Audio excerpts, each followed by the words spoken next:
Balak ng Department of Transportation na mag-pilot testing sa mga bago at inibang ruta ng mga pampublikong transportasyon bilang bahagi ng Public Transport Modernization Program.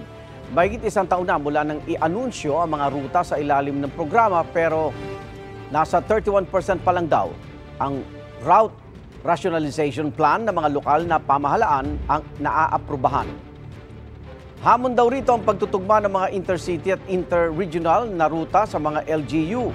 Napag-alaman din na may mga rutang walang dumadaang PUV, habang napakarami naman sa ilan. Handa naman daw tumulong ang ilang transport group para malutas ang problema sa mga ruta.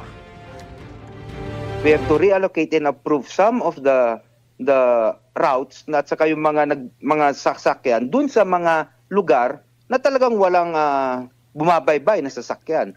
Dapat kausapin po kami dahil kami po ang nakakaalam kung ilan ang dapat na transport at anong klaseng sasakyan ang tatakbo sa aming mga ruta.